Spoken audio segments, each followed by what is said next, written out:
पंजाब के अंदर एक फार्मेसी ऑफिसर रिक्रूटमेंट का एग्जाम हुआ, उसमें मैसिव इरेगुलरिटीज देखी गई। ब्लूटूथ डिवाइसेस के माध्यम से लाइव चीटिंग चल रही थी और चीटिंग सिंडिकेट वो चीटिंग फैसिलिटेट कराने के लिए 13-13 लाख रुपए का रेट चार्ज कर रहा था।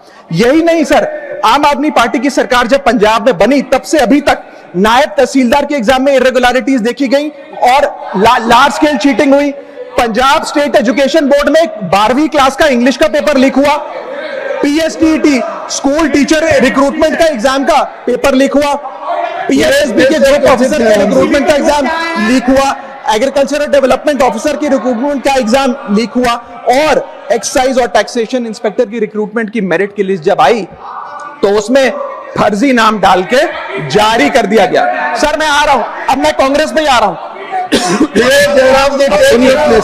आप कांग्रेस का सुनिए सर, ये मेरा समय खराब कर रहे हैं। आप बोले ना, बोले आप बोले सर। जब सर कांग्रेस की कर्नाटक में सरकार है, इसी साल जनवरी 2026 में एसएसएलसी का पेपर हुआ। इसी साल कर्नाटक में कांग्रेस की सरकार के अंडर एसएसएलसी का पेपर हुआ, पेपर लीक हुआ और वो पेपर ऑनलाइन 200 रुपए में स्टूडेंट्स को बेचा जा रहा था। हिमाचल प्रदेश में HP state selection commission recruitment exam का पेपर कांग्रेस के कार्यकाल में लीक हुआ। अब आप सुनिए सबसे चौंका देने वाली घटना सर, सबसे शॉकिंग और सैड बात यह है कि 2016 में कर्नाटक में जब कांग्रेस की सरकार थी तब वहां पे 12वीं कक्षा का प्री यूनिवर्सिटी कॉलेज का 12th का केमिस्ट्री का पेपर लीक हुआ। ये क्लासरूम का पेपर नहीं था सर, ये स्टेट बोर्ड एग्जाम था।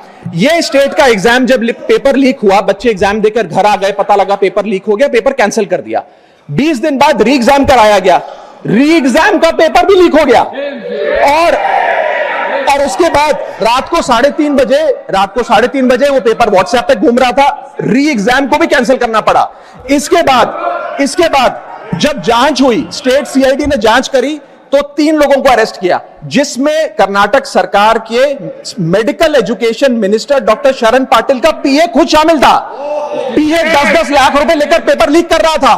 उसके बाद जब मंत्री जी से पूछा गया कि आप इस्तीफा क्यों नहीं देते, आपकी मॉरल और डायरेक्ट जिम्मेदारी बनती है, आपके दफ्तर का आपका पीए पेपर लीक कर रहा है, आप क्यों नहीं इस्तीफा देते? तो उन्होंने कहा कि there is no question of resigning, अगर कुछ गलत हुआ है तो वो मेरे पीए का पर्सनल मैटर है, उसकी पर्सनल लाइफ है। वहां सर ऑफिस गवर्नमेंट का, डेजिग्नेशन गवर्नमेंट की, एक्सेस गवर्नमेंट का, बट अरेस्ट की बात आई तो पर्सनल लाइफ का मैटर है।